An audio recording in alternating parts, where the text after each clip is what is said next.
si Ecuador va a plantear la reestructuración de la deuda. Este es un tema que desde hace mucho tiempo, antes del gobierno de Lenín Moreno, desde el Foro de Economía y Finanzas planteamos una reestructuración de la deuda, pero bien hecha. Lamentablemente, pues lo que hizo Richard Martínez, de ministro de Economía en el gobierno de Lenín Moreno, fue un desastre y por eso estamos nuevamente con el problema de la deuda. ¿Qué crees tú que pueda pasar en este campo? Eh, no le escuché bien, no fue muy clara la respuesta del ministro, si va o no va a plantear, pero quedó la pregunta ahí en el ambiente. Sí, bueno, yo escuché esa entrevista, dice, estamos conversando, dice, estamos conversando. Muy bien. A ver, el Ecuador tiene en mi concepto cuatro problemas que tiene que resolverlos simultáneamente, que lo están ahogando y asfixiando. No al gobierno, sino a la gente. Es decir, lo que importa es lo que ocurre con la gente. En primer lugar, esta inseguridad letal que no solamente que roba, sino que asesina y que también destruye la economía. Porque los negocios no pueden avanzar así, están cerrando temprano o simplemente cierran, no se está contratando más personal, no se puede contratar más personal porque además la demanda está casi paralizada. Lo que pasa es que la gente no ve las cifras que publica el Banco Central. ¿No? Hay que ver qué es lo que está ocurriendo con la demanda, qué es lo que está ocurriendo con el consumo de las familias. Se está yendo para atrás. Los ecuatorianos tenemos ahora el ingreso que teníamos hace más de 10 años. ¿No? El ingreso real per cápita de los ecuatorianos ha retrocedido 10 años.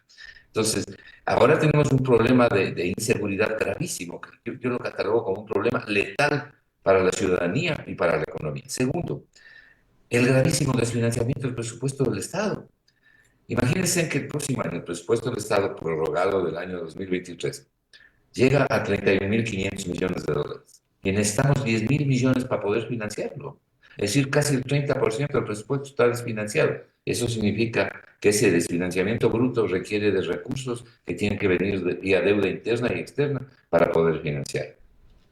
Lo primero que debe hacer un ministro de Finanzas y un gobierno es generar las medidas que garanticen la provisión permanente de los recursos. Porque ¿qué es lo que va a pasar? El ministro de Finanzas ha estado tapando huecos. Ha tapado los huecos del presupuesto del noviembre del 2023, ha podido pagar los sueldos. Está tapando los huecos del mes de diciembre para poder pagar el 13º y el sueldo regular a fin de mes, donde también hay que pagar ciertas obligaciones externas. ¿Qué ha hecho? Ha tomado recursos de las instituciones públicas. Eso significa disminuir las reservas, significa usar la Reserva Monetaria Internacional, ¿no? Simplemente que no lo dicen. Y sin embargo, ¿no? Sin embargo, son recursos temporales por una sola vez. El mismo problema va a tener en el mes de enero y en el mes de febrero y en el mes de marzo y así sucesivamente si no genera las medidas adecuadas. Esta ley no genera ninguna medida adecuada para eso en forma efectiva. El tercer problema, como ya hemos hablado, es el estancamiento del empleo. Miren, 700.000 ecuatorianos han salido del Ecuador en los últimos 7 años, más o menos un promedio de 100.000 por año, de 100.000 ecuatorianos por año. Se van de migrantes al exterior, destruyendo su unidad familiar y además a pasar momentos muy difíciles, arriesgando incluso su vida.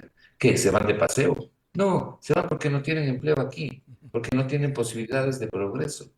Tenemos un estancamiento en el crecimiento de la economía. ¿Cómo es posible que esta economía en 6 años en promedio haya crecido medio punto?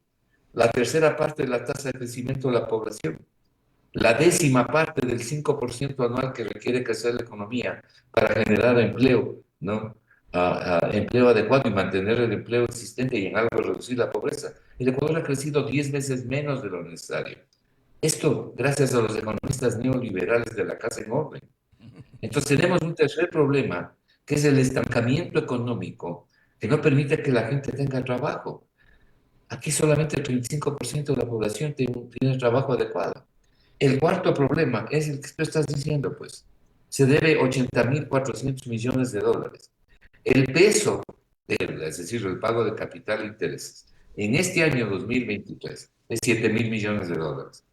El próximo año, en el 2024, es 8.000 millones de dólares, de los cuales solo al Fondo Monetario hay que pagar un poco más de 1.000 millones de dólares. En el año subsiguiente, en los 3 años subsiguientes, al Fondo Monetario hay que pagar un promedio de 1.500 millones de dólares. Entonces, la deuda en general, servicio de la deuda, pago de capital e intereses, 7.000, 8.000, 9.000, 10.000 en los años siguientes. y no tenemos crecimiento